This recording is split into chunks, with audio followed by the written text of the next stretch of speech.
L'article R2325.3 du Code du travail nous indique que les délibérations des CE sont consignées dans des procès-verbaux établis par le secrétaire et communiqués à l'employeur et aux membres du comité. Alors, qu'est-ce qui ressort de cet article? Eh bien que la rédaction du PV est de la responsabilité seule et entière du secrétaire de l'instance. En conséquence, comprenez bien que la direction n'a pas de prérogative particulière sur l'établissement du PV. D'ailleurs, le Code du travail, si vous le lisez attentivement, n'impose aucun formalisme en ce qui concerne le format du procès-verbal, pas d'exigence particulière sur la forme, c'est-à-dire que les élus peuvent décider de rédiger leur PV au style direct, par exemple en faisant parler les gens directement, ou au style indirect en choisissant un verbe introductif. Vous avez aussi la main sur la mise en forme, sur la mise en page, et également, bien évidemment, sur le fond du PV, à savoir, vous pouvez opter pour une synthèse, donc une sélection des informations, ou alors pour un document plus complet, exhaustif, qui va reprendre donc l'intégralité des interventions orales. Remarque sur le format du PV, qui dit procès-verbal ne dit pas forcément verbatim. Un verbatim, qu'est-ce que c'est? C'est en fait une transcription, un mot à mot des débats sans valeur ajoutée. C'est une espèce de copier-coller du discours oral à l'écrit. Pour que vous compreniez bien à peu près le format du verbatim, sachez qu'une heure de réunion qui va être transcrite en mot à mot, donc sous format verbatim, c'est à peu près 18 pages de texte A4. Donc en gros, si vous avez des réunions d'une demi-journée, par exemple de 4 heures, vous aurez un PV de 72 pages. Je pense que c'est un format long à écrire et aussi long à lire pour le salarié qui va vouloir connaître ce qui s'est passé pendant votre réunion.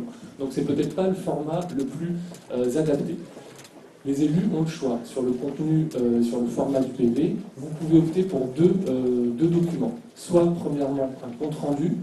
Qui dit compte-rendu dit reprise intégrale des informations orales, mais bien évidemment dans un style un petit peu soutenu, un peu nettoyé pour être adapté à l'écrit.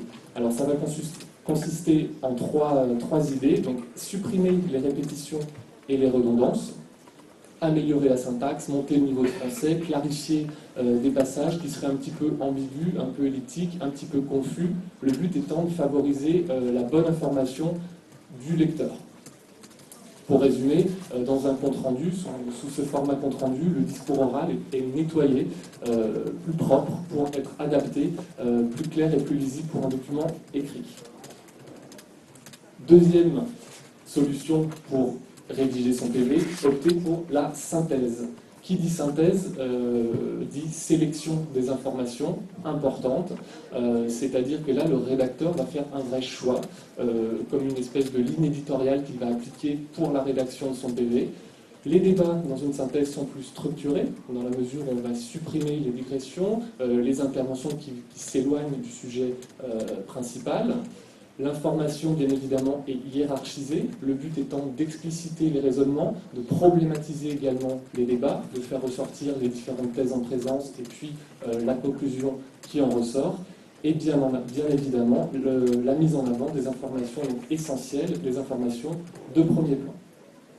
Résultat, pour les synthèses, sachez que l'exercice de rédaction est ici beaucoup plus marqué, beaucoup plus présent. J'ai employé le terme de ligne éditoriale, c'est vrai, c'est-à-dire qu'on va sentir plus la patte du rédacteur qui devra rester, en l'occurrence, neutre et impartial dans la mesure à assurer une information correcte et neutre, encore une fois, des salariés.